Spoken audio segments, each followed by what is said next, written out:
The great hall of the alien palace was heavy with silence. Tall pillars of black stone reached to the sky, carved with glowing symbols that pulsed like living veins. Hundreds of alien nobles stood in a circle, their silver robes rustling like dry leaves in the wind. At the center of the room, on a raised platform, the alien king sat upon a throne of crystal, his cold golden eyes fixed on the humans standing before him. Ethan Cole had fought in wars before, but nothing compared to standing in front of an alien monarch. He had been summoned to the palace after saving the king's soldiers from an ambush on the outer borders. He thought maybe he would be given a medal or perhaps a ship to return home. But the look in the king's eyes told him this reward would be different. The king's voice echoed through the chamber, deep and sharp like a blade human. "For your service, I give you a gift," he said, with a wave of his hand. 2 guards brought someone forward. It was a woman, tall, graceful. Her skin a pale silver with a faint shimmer under the light. Her long white hair fell like a river over her shoulders, and her eyes, a deep violet, held no warmth. "This is Princess Serenia," the king announced. "She is useless to our throne, unable to bear an heir, so she is yours." A low murmur spread through the crowd. Some nobles smirked. Others whispered insults in their own tongue. Ethan felt his jaw tighten. He looked at Serenia. Her face was calm, but he could see it in her eyes, shame, and a quiet fire she was trying to hide. Ethan didn't know what to say. He wasn't here to take someone as a possession, but rejecting the gift would be seen as an insult to the king, and could start another conflict. He took a slow breath, stepped forward, and bowed slightly. "Your Majesty," he said, "I accept her, but not as property." A ripple of surprise moved through the hall. The king's lips curved in something between a smirk and a warning. "Take her away, human. She is no longer of my house," the king said, turning away as if bored. 2 guards shoved Serenia toward Ethan. She walked without looking at him, her chin high, her steps slow and deliberate. Even in humiliation, she carried herself like royalty. Ethan led her out of the great hall, feeling the stares of 100 alien eyes burning into his back. The corridors of the palace were long and cold, lit by dim blue flames. They passed alien servants who bowed to Serenia out of habit, only to quickly look away when they remembered she was no longer royal. When they reached the guest quarters given to Ethan, he stopped, opening the door for her. "You can rest here," he said quietly. "I'll give you space." Serenia didn't answer. She stepped inside and stood by the window, looking out at the city's glowing towers. Her hands were clasped tightly, her knuckles pale. Ethan closed the door behind her, leaving her alone outside. He leaned against the wall and exhaled slowly. This was not what he had planned when he came to this world. Inside the room, Serenia stood in silence. The humiliation in the throne room still burned in her chest. All her life she had been told she was a failure, the infertile princess, a useless jewel in the royal crown. But now, she was worse than useless. She was a gift, traded to a human like a piece of treasure no one wanted. Her violet eyes softened for a moment as she remembered something, a secret only she knew. She was not truly infertile. The royal physicians had lied under the king's orders, he feared. Her feared that if she had children, her bloodline might challenge his own, and so he had destroyed her name instead. Now she was here, in a stranger's quarters, in the hands of a human who spoke to her with an odd kind of respect. She didn't know what to think of him. But one thing she knew for certain, the king would not let her go so easily. And if her secret ever came out, her life and the life of anyone who stood with her would be in danger. Outside, in the hall, Ethan was already thinking, this was not just about receiving a gift, something about the way Serenia held herself. The way the king looked at her told him there was more to this than anyone was saying. And if there was one thing Ethan had learned in war, when something didn't add up, it was only a matter of time before the real fight began. The next morning, the palace city woke under a pale blue sun. The streets outside Ethan's quarters were busy with alien merchants, guards, and nobles, their voices blending into a low hum that felt both alive and cold. Inside, however, the air was still. Serenia sat by the window, her white hair catching the morning light, her hands wrapped around a cup she hadn't touched. Ethan stepped into the room, holding a small tray of food. "I don't know what you like," he said, placing it gently on the table, "but I asked." The kitchen to make something simple. Serenia didn't look at him, her gaze fixed on the distant spires of the city. "You don't need to serve me," she said quietly. "I am no longer a princess. I am your gift." Ethan frowned. "You're a person, not a thing," he replied, his tone firm but calm. Her eyes flickered toward him for just a second.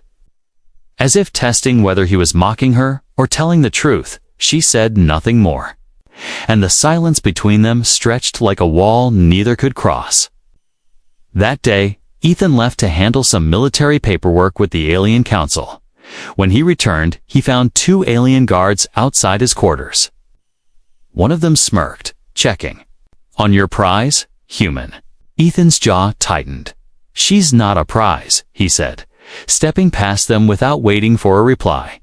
Inside, Serenia was standing in the center of the room, her posture tense. "What did they want?" Ethan asked. "They wanted to see if I was comfortable," she said bitterly. "It is the king's way of checking if I regret being given away."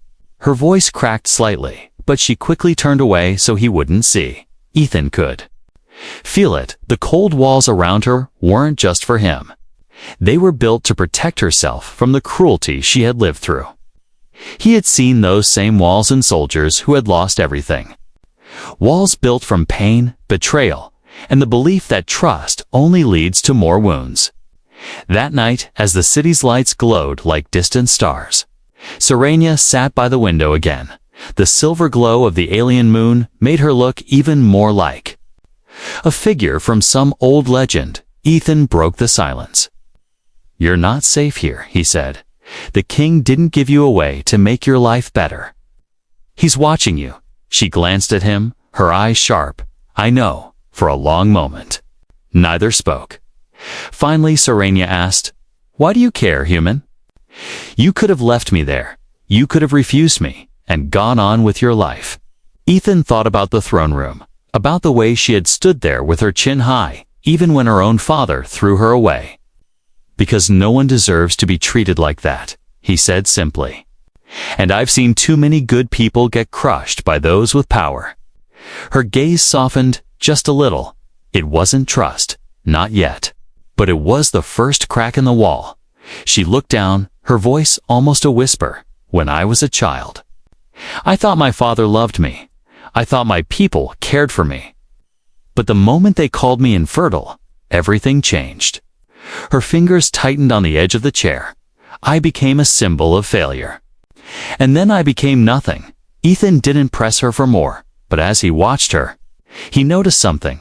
There was a different kind of strength in her. The kind that doesn't come from winning battles, but from surviving them. It made him wonder just how much of her story had been hidden from the world. Later that night, as Serenia lay awake in the quiet room, she thought about the human. He didn't look at her the way the alien nobles had, with mockery or desire for status. There was something in his eyes she hadn't seen in years. Respect. But respect was dangerous. It could turn into hope. And hope could be destroyed. Still, when she finally closed her eyes, she felt just a little less alone than she had the night before, and for someone who had lived in cold walls for so long. That was something she wasn't ready to admit, but couldn't entirely deny. Far above, in the alien palace, the king received a report from his spies. The human hadn't mistreated the princess. In fact, she seemed to be settling in. The king's golden eyes narrowed. A daughter he had cast aside should not be finding peace.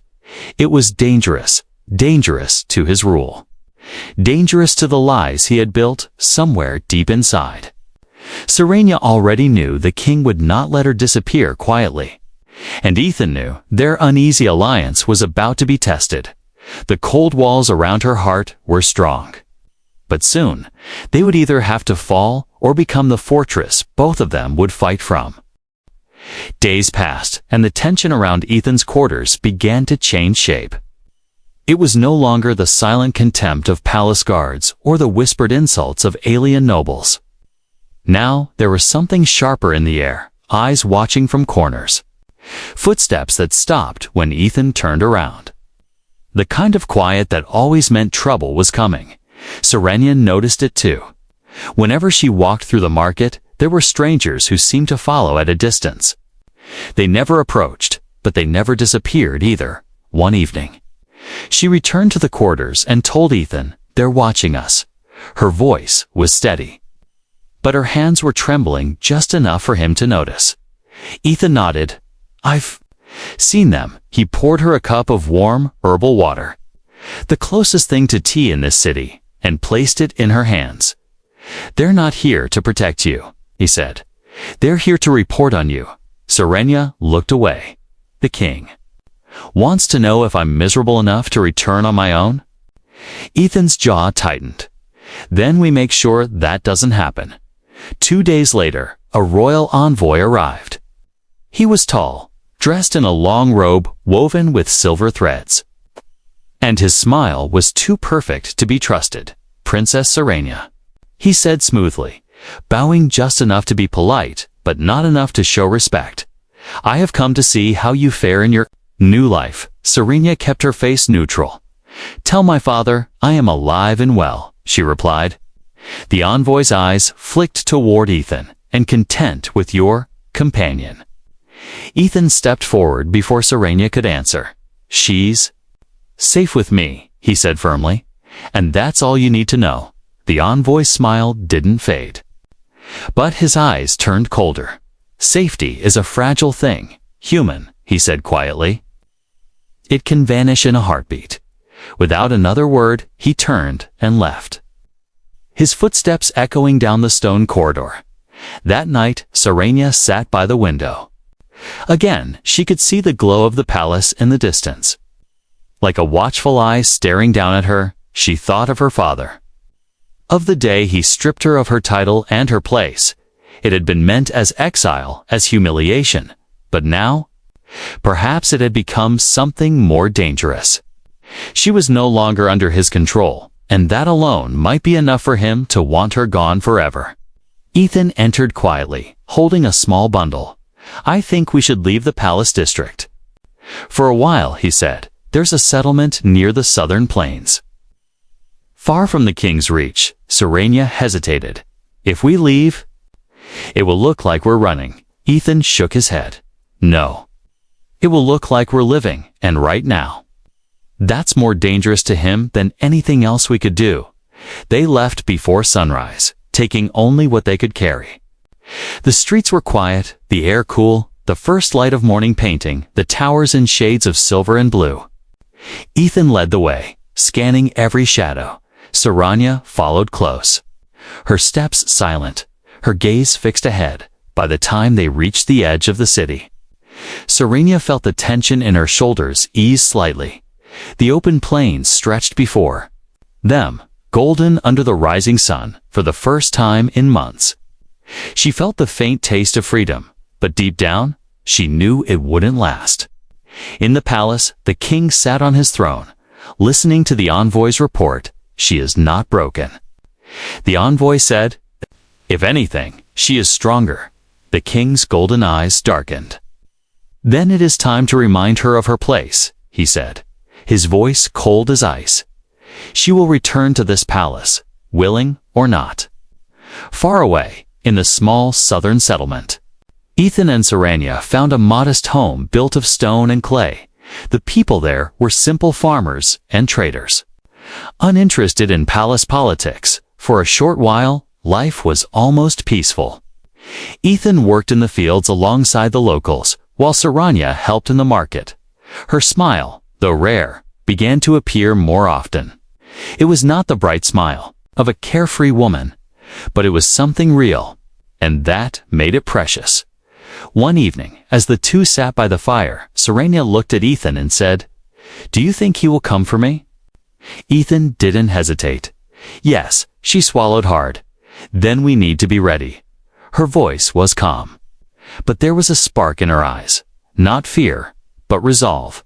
Whatever the king's next move was, she would not face it as the helpless woman who stood in the throne room that day. She would face it as someone who had something worth protecting, and in the shadows beyond the settlement. The king's spies were already watching, waiting for the moment to strike.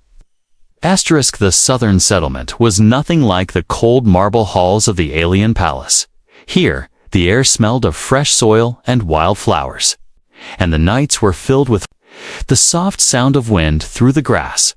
The people moved slowly, speaking in warm tones instead of sharp commands. It was a place where eyes didn't follow Serenia with judgment, at least. Not yet. Ethan had chosen the small stone house at the edge of the fields. Far from the center of the village, it gave them privacy. And it also gave him a clear view of anyone who might come from the road. Every day, he worked in the fields or traded at the market, and every night he checked the locks twice before they slept. He never told Serenia, but he had hidden 2 weapons under the floorboards, just in case. At first, Serenia kept her distance. She stayed inside most days, reading old scrolls she had brought from the palace or tending to a small garden behind the house. But little by little, the silence between them began to change. One evening, Ethan returned from the fields to find her cooking over the fire. It was a simple meal, but the smell was warm and inviting. "I thought you might be tired," she said, without looking at him. It was the first time she had made something for him, and he didn't miss the small but important shift in her tone. As days passed, Serenia began to show Ethan parts of herself she had hidden from the world. She taught him alien words he had never heard, explaining how some of them didn't exist. In human language, she showed him how to weave a simple bracelet from silver thread, a custom in her people's culture meant for protecting loved ones. And Ethan, in return, taught her how to plant human crops that could grow in alien soil. They laughed the first time her careful rose turned into a crooked line, and she accused him of giving her cursed seeds. The more time they spent together, the more the cold walls around her seemed to soften. But even in the quiet moments, Serenia carried a shadow inside her. Sometimes Ethan would wake at night and find her sitting outside, staring at the stars with a faraway look in her eyes. When he asked what she was thinking, she would only say, "About the truth, I can't tell yet." One night, during a rare meteor shower, Serenia finally spoke. They sat together on a blanket. In the open field, the streaks of light painting the sky in silver fire. She took a long breath, her voice low. "Ethan, I am not what my father says I am." Ethan turned toward her, waiting the royal physicians. "They lied under his orders," she said, her hands tightening in her lap. "I am not infertile. I never was." Ethan didn't speak at first. He could see the pain in her eyes, not from the lie itself, but from the years she had lived under. "It's weight," he told them to say. "I could never have children because he feared me." Serenia continued, "Feared that if I had an heir, my bloodline might be stronger than his." She laughed bitterly. "So he destroyed my name instead." Ethan's jaw tightened. "So all this? The humiliation, the exile. It was to erase you as a threat." Serenia nodded. "And now, because of that lie, the whole kingdom believes I am broken." Her voice trembled. "I have carried this secret alone for years, Ethan. And I do not know what will happen if the truth comes out." He looked at her, his voice steady. "If it comes out, we'll face it together." Serenia's eyes met his, searching for any hint of doubt. But there was none. For a long moment, neither of them looked away. It wasn't a confession of love, not yet. But it was the beginning of something unshakable in the days that followed. Serenia began to live more openly in the village. She helped an elderly shopkeeper arrange goods. She taught children songs from her homeworld, and in return, the villagers started to greet her warmly. Ethan noticed that when she smiled now, it was no longer guarded. It was real. Even if only for a second, but far away in the shadows of the settlement's outer hills. The king's spies still watched. They reported every movement back to the palace. When the king heard that his discarded daughter was laughing, smiling, and building a life, his fury was instant. She is not supposed to rise from the ashes. I left her in, he snarled. His voice was a vow. Bring her back. Or destroy what she has found, back in the small stone house. Serenia woke one morning with a strange feeling, a quiet but certain shift inside her. She didn't tell Ethan yet, but in her heart she knew. The lie her father had built was about to shatter in the most undeniable way possible. The morning air was cool and soft, carrying the smell of rain from the far hills. Ethan was outside chopping wood when he heard the faint creak of the door behind him. Serenia stepped out slowly, holding a folded cloth in her hands. Her white hair was loose, and her violet eyes seemed deeper than usual, almost guarded. "Ethan," she said quietly, "we need to talk." He set the axe aside, brushing wood dust from his hands. Her voice had none of the sharpness it sometimes carried, but it also wasn't calm. It was heavy, like the weight of the words she was holding inside. They went inside the small stone house. Serenia stood near the table, her fingers curling around the edge as if she needed to anchor herself. I think I am with child," she said at last, her voice barely above a whisper. Ethan froze, the words settling over him like the first drop of a storm. "You're sure?" he asked, not out of doubt, but because it was hard to believe. She nodded. Slowly, "The signs are there. I know my own body." For a moment, neither spoke. Ethan's mind raced. He knew exactly what this meant. If her father found out, it wouldn't just be a personal matter. It would be political chaos. The king had built his rule on the lie that she could never bear an heir. And now? The truth was growing inside her. Serenia's gaze dropped to the floor. "This changes everything," she murmured. Ethan stepped closer. "It changes nothing about how I see you. But I know it changes what your father will do," she gave a bitter smile. "You don't understand. He will see this as a threat to his throne, not as a grandchild." That night, neither of them slept much. Ethan kept watch by the window, scanning the road for any unusual movement. Serenia sat on the bed, her hand resting lightly on her stomach. Her thoughts were tangled between fear and an emotion she hadn't felt in years. Hope. The first time, she could imagine a future not shaped by her father's lies. But the settlement was small, and whispers moved faster than wind. It started with a shopkeeper noticing that Serenia had stopped drinking certain teas. Then a neighbor saw her buying different foods from the market. Soon, the quiet gossip found its way into the wrong ears. One afternoon, Ethan returned from the fields to find a messenger waiting outside their house. The man's clothes were fine. Marked with a royal seal, he bowed stiffly.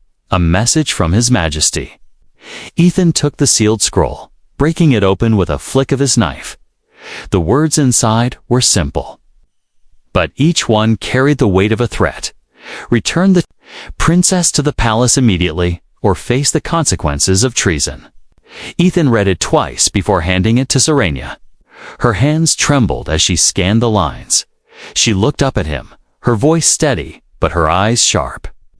"If I go back, I won't be allowed to leave again." Ethan shook his head. Then, "You're not going back." That night, they made plans. Ethan suggested moving deeper into the countryside. Somewhere, the king's reach was weaker, but Serenia knew her father's influence. It stretched further than most realized. "We can't just hide," she said. "We need people who will stand with us." In the weeks that followed, Ethan quietly began speaking to the villagers he trusted most. A few were hesitant. afraid of angering the crown, but others remembered the kindness Serenia had shown them and agreed to help. Food was stored, supplies hidden, and secret escape routes planned. They didn't know when the king would move, but they knew it was only a matter of time. Meanwhile, in the palace, the king listened to his advisors argue. Some said to send soldiers immediately. Others urged caution, but the king's decision was made before the meeting began. Prepare the royal guard, he said. I will retrieve her myself one evening as the sun bled into the horizon. Turning the sky into a wash of gold and crimson, Serenia stood outside the house. She pressed a hand to her stomach, feeling the faintest change beneath her palm. Ethan joined her, carrying 2 cups of warm herbal drink. We're not running anymore, he said softly. If he comes, we stand. Her eyes met his. And for the first time, she felt no hesitation in trusting him completely. This was no longer about survival alone. It was about protecting something that could change. The future of 2 worlds. Far in the distance, under the shadow of the mountains, a column of armored riders moved toward the southern plains. The king was coming, and he would not leave without what he believed was his. The southern plains were quiet that morning. Low mist clung to the grass, and the air smelled of earth and rain. Ethan stood outside the small stone house, scanning the horizon. He had been awake all night, listening for the sound of hooves. It came just after sunrise, the distant rumble of many riders. By the time the first figures appeared through the mist, Ethan already knew who it was. At the head of the column rode the alien king himself. His armor gleamed black and gold, his crown shaped like jagged flames behind him. 24 royal guards marched in perfect formation, their weapons sharp and ready. Serenia stepped out of the house, her violet eyes calm but bright with defiance. She wore no crown, no royal robes, only a simple dress of pale cloth. But she stood straight, her chin high, and for a moment, Ethan thought she looked more like a queen now than she ever had in the palace. The king reined his mount to a halt a few paces away. He looked at Ethan first, his golden eyes cold. Human, he said, his voice carrying across the plain. You have something that belongs to me. Ethan stepped forward, planting himself between Serenia and the soldiers. She doesn't belong to you, he said, his tone even. The king's mouth curled in a dangerous smile. You think she's yours? She is my blood, my property, and I will take her and the child back to the palace. Gasps rippled through the villagers who had gathered at a distance. The king's words confirmed what had only been whispers until now. Serenia's hand moved protectively to her stomach. You will not touch my child, she said, her voice clear and steady. The king's eyes narrowed. That child is my heir, and I will not allow it to be raised by a human. Serenia took a step forward, her gaze locked on his. That child is mine, and will never be raised under your cruelty. The standoff thickened like the air before a storm. The guard shifted, ready to move, but Ethan's voice cut through. You'll have to go through me first. It wasn't loud, but it carried the kind of weight that made even the nearest soldiers hesitate. The king's lip twitched. You are one man, human. Do not test me. Ethan didn't flinch. I fought worse than you to protect people who deserved better. The king's smile vanished, replaced by a glare that could cut stone. From behind Ethan and Serenia, several villagers stepped forward.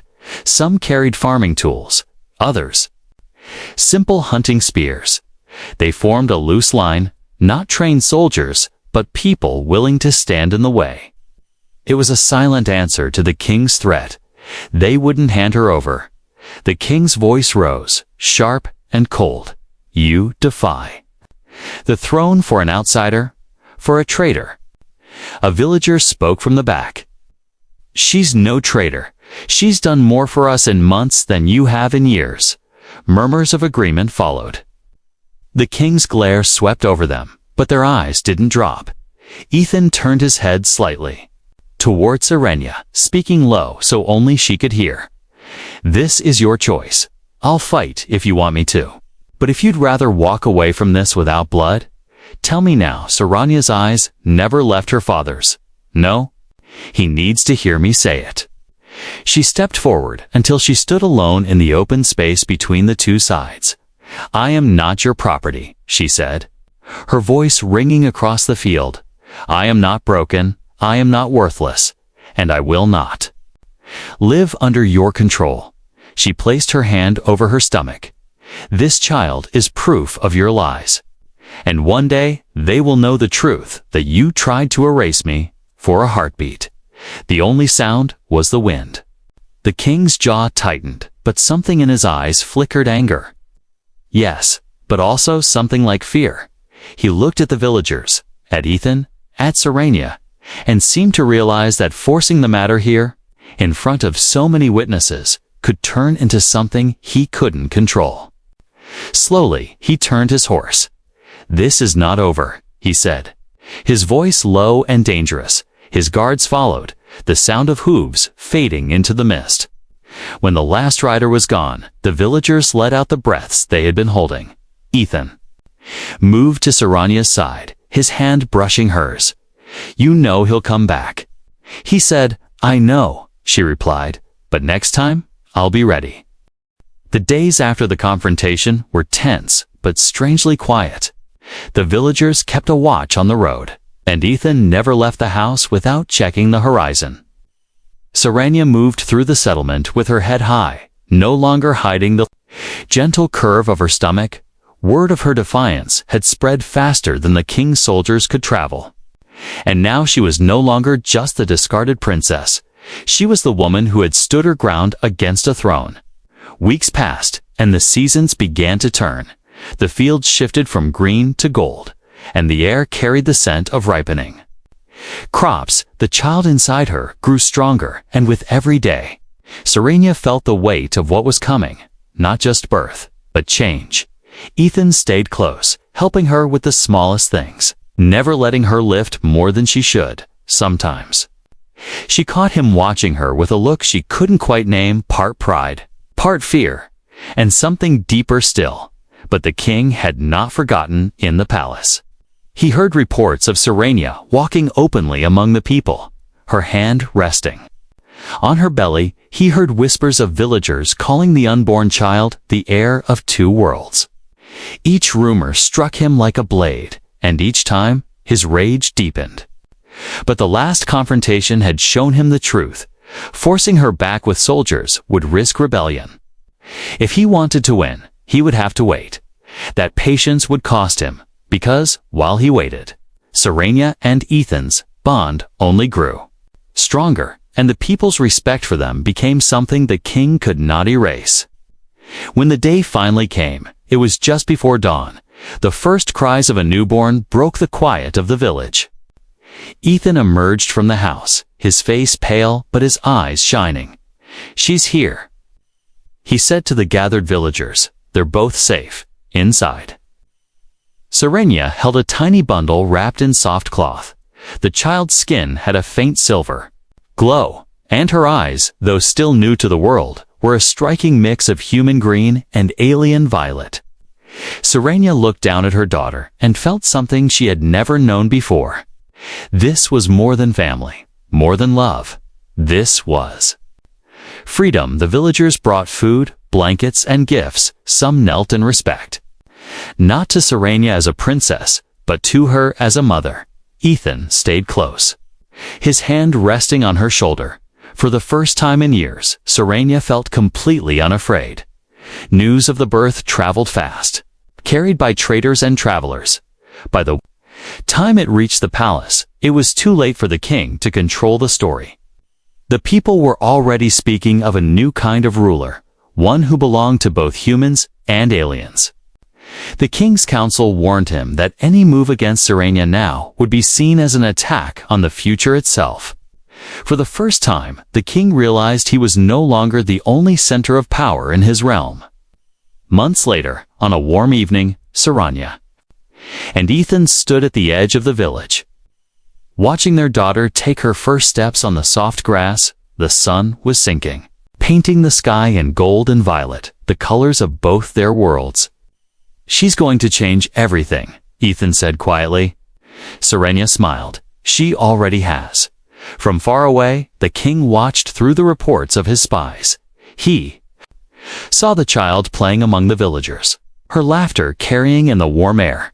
He saw the way people looked at her, not as a curiosity, but as a promise, and he knew then that the throne he sat on would never again feel steady beneath him.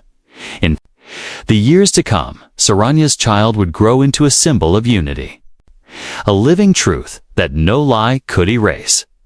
And though the king's shadow would never fully disappear, it would no longer control her life. Because in the southern plains, in a small stone house at the edge of the fields, a human and an alien had built something the king could never destroy, a family, a future, and a legacy that would outlast his reign.